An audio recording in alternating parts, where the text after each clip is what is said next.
Waterfalls po talaga ito. Siguro mga 20 feet mahigit. Hindi lang. Tapos ito na po yung Marcos Highway. Napakalinaw ho ng tubig.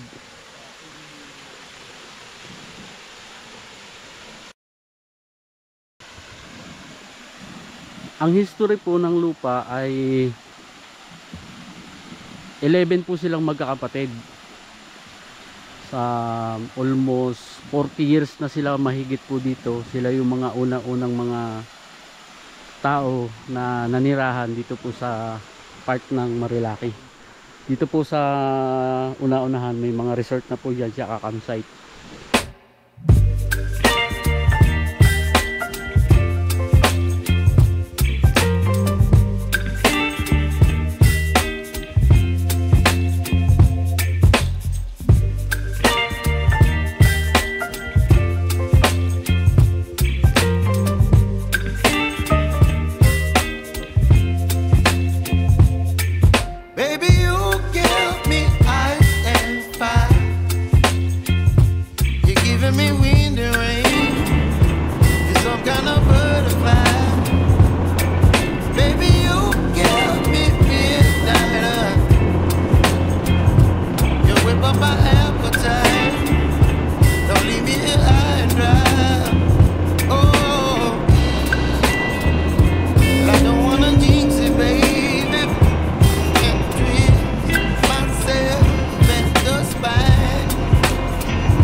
Kaya pwede silang wala naman kasi talaga ano na may tubig pwede sa lahat. Kasi meron Ganda, no? ang tao ang ugali pagka nabili niyo may lupa, may tubig ibabakudan, di wala makakapasok. Paano tubig?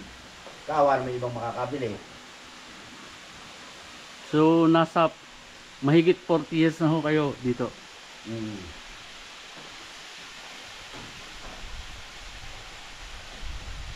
Kalitaran natin ang drone. Yung total po ng sukat, lahat ng pinasukat nyo, ilan ho lahat yan? Ay ano, bali yan. Dating dalawang 18,000. Oo. Sabi ko, dalawang 18,900 plus. Subdivide eh. Hindi, 18,000. Yung Bawat isa. Ang bawat isa. Ang bawat isa. Pero ang total ho nung Times 12. times 12. Kasi 12 ho kayo magkakapatid. Hindi, 11 kami. 11 Isa. isa. Pandosi yan. Pan 12. Ito pong kanan niya ay ano po po. May parte pa po. Kayo pa rin sa kapatid niyo. O ano? Sige, okay. Ano, magkapa pa rin siya. Sabay sapa. Pero hindi niya nasakop. Alay, hindi. Hindi na. Sa kapatid niyo na po yun. Oo, sa kapatid ko ayaw rin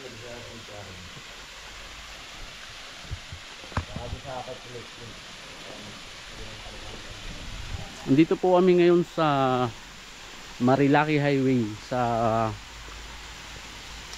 ang sakop po nito ay Infanta Quezon na. Ito po yung malamig na lugar dito po sa parte ng Marcos Highway. Ito po yung papunta ng Metro Manila. At mga ka-farmlat, ang atin pong nakita ngayon ay isa pong lupa na may maganda pong waterfalls. Actually po dati nakikita ko to pag dumadaan ako dito. Ano po ito, malakas yung tubig niya. Pero may mga pagkakataon po na humihina din po. Katulad ho nito, pero baka ito na ho yung pinakamahina niya. Pero pag malakas naman ho ay napakaganda ho yan. Yung pong mga nagagawi dito sa Marilaki, malamang ho na dadaanan nyo ho ito. Ito ho mga ka-farmlat ay papunta ho ng Real Infanta Quezon. Napakalinaw ho ng tubig. Ang history po ng lupa ay 11 po silang magkakapatid. Sa almost 40 years na sila mahigit po dito. Sila yung mga unang mga tao na nanirahan dito po sa part ng Marilaki. Dito po sa una-unahan may mga resort na po dyan siya, campsite. Yan naman po yung palabas, mas marami po dyan. Yung mga kung alam niyo po yung KM90 restaurant, LA View, nandyan po yan. Then ho, ito ay may namit po tayo na isa sa namumusisyon. Kumbaga ho ay dito ho kasi yung lahat po ng part ng kanan puro posisyon o mga rights, wala pa ho mga titulo. Lahat ho yan may mga naka-occupied na mga tenant, mga inaward, mga sila po yung pinagkakatiwala na mag-develop nitong lupa. Ito ho dito wala hong release pa ng mga title. Kahit po yung ibang makikita nyo po dito ng mga malalaking campsite o resort, yung iba ho dyan may part po na wala pa hong title, pero nakakapag-develop po sila. Ang kagandahan ho nito, ito ho mismo ay kausap natin mismo yung pinaka may-ari ho nitong posisyon dito po sa part na to. Mayroong hong malinis na tubig. Kasama ho namin siya ngayon. At sabi ko nga ho ay sana ay ibigay muna sa amin yung exclusive. Kahit mga 2 months, 3 months lang. Para naman ho hindi makita ho nung ating mga subscriber na matagal na ho nag-aantay ng ganito kagandang property kahit na wala pa ho siyang mga title. Dito ho legit naman kung sino yung namumosisyon, ino-honor po ng barangay, mabibigyan ho siya ng barangay certification na pagpapatunayan na siya ho ang nagmamay-ari ho nito ngayon o nag-o-okupa, nagtatanim. Meron po siyang mga tinanim na puno ng niyog, almost 100 daw po dyan sa ibabaw na yan. At yun nga lang ho, hindi ho makabunga ng maayos. Mga 20 years na daw ho yung mga puno ng niyog dyan. Kasi ho, marami pa ho ditong mga galang unggoy. Yung pong, dyan po kasi sa gubat na yan, yan ho, puro kagubatan, puro kakahuyan po yan. Ay napakadami hong minsan mga grupo ng mga unggoy na nag-ano po yun, pinakain yung bunga ng niyog.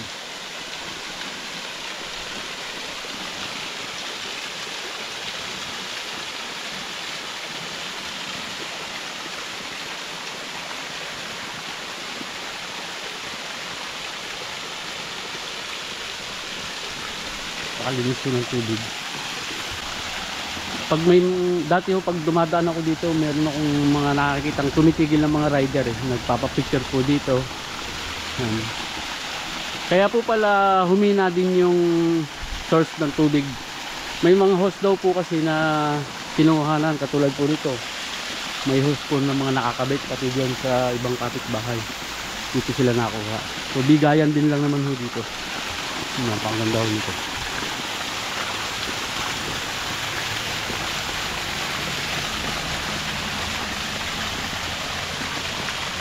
Waterfalls po talaga ito. Siguro mga 20 feet mahigit. Hindi lang. Tapos ito na po yung Marcos Highway. Ang kagandahan po nito mga kaparmlat, sa ating mga subscriber, yung pong kausap natin na isa sa 11 na magkakapatid, tumama po sa kanya daw itong waterfalls na to. Hagip po niya. Kasi ho 11 sila, lahat sila may front. Meron pong pinakitang sukat sa akin. At isa nga po sa magandang naposisyonan itong magandang waterfalls na yan. Ito na ho yung highway, national highway. At yan po sa ibabaw na yan, marami pong pwedeng gawin. May patag daw po diyan, so overlooking po yan dito sa part ng Real. Possible, kita na ho yung dagat. Baka ho magugustuhan nyo ito. Yung price po nito mga ka-farm lot ay ilalagay po natin dito sa ating vlog at ipapainal po namin dito sa aming kausap kasi ho, kasama po namin siya ngayon.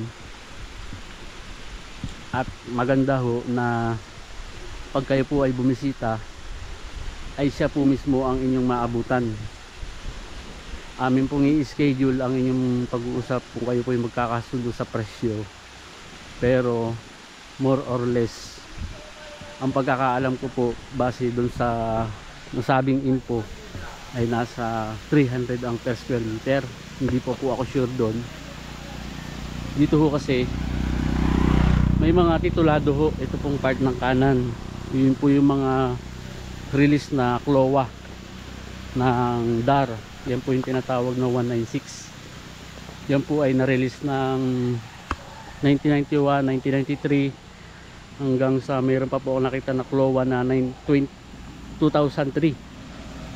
Yun po ay may 10 years maturity. So almost lahat po ng mga CLOA na na-release dito ay matured na po. Kaya safe naman. Kailangan lang po doon ng dark clearance para po may transfer po siya sa TCT. So yun po ang kailangan. Ngayon po dito po sa mga wala pong title na ito, wala rin po itong buwis, hindi rin po binubuwis kasi ito ay kung tawagin ho lang ay salin lang ho ng karapatan, pero wala hong iba kayong makakapulong dito kung hindi yung mismong namumusisyon ho talaga at makakapagpatunay dito ho yung punong barangay, at kailangan ho may witness dito sa mga nakapalibot kasi lahat naman po ito na occupied ng mga tao dito ng mga unang-una pa. So kung mahigit 40 years na ho sila dito, sila ho talaga yung possible na unang-una. Dati ho kasi wala po itong, hindi pa ho simentado ito, gubat pa talaga. Pinakamaganda ho ito, ang ganda ho ng tubig, ang linaw, overflowing lang.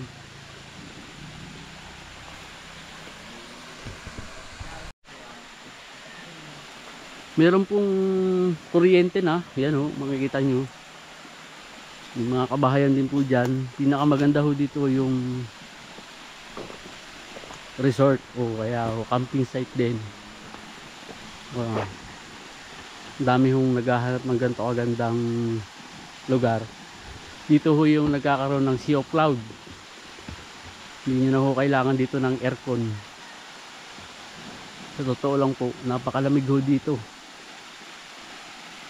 At yan o, gagawa lang ho ng daan pa akyat ho doon. Isa pong sign na malamig po ang lugar ay katulad po nitong mga pine tree. Yan ho, mga natural po na nandyan yan. Hindi po siya tinanim, kung saan dumadami.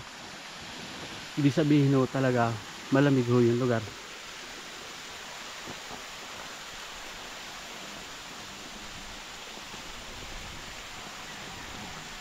Ano? I-upload pa natin to o ano? I-upload pa? Dali yan. Paliliparan natin ang doon. Kumparin nyo ba gayon? Yan, pinsan yan. Sabi, pinsan baga? Oo, kamag-anak na yan. Ay sabihin mo yung wag mo nang mag, ano, ha? Okay na yung sabi niya, tama naman daw yung sabi Kahit- na sinabi mo. Ano yun talaga siya kasi katulad nun mga ayan po, dito po maraming rider ay pag in-upload natin man sa ating channel muna na naman tayo. Yung sukat nasa iyo ba? Nasa ko sa iyo ah. Hindi yung mismong papel. Nasa kanila. Kailangan paliparan natin yung drone para makita yung taas. Tapos pumunta ka doon sa kanila mamaya, may papakita pa doon sa sa'yo. Sige, yung mga ano. Bando ka kapalo, puro titular. May mga titulo? Yun din ako sa reddit nila nun sa Nakar. Ay, saan lugar yun? Sa Nakar? Ay sige, isa-isahin natin. May mga ilog, ganon.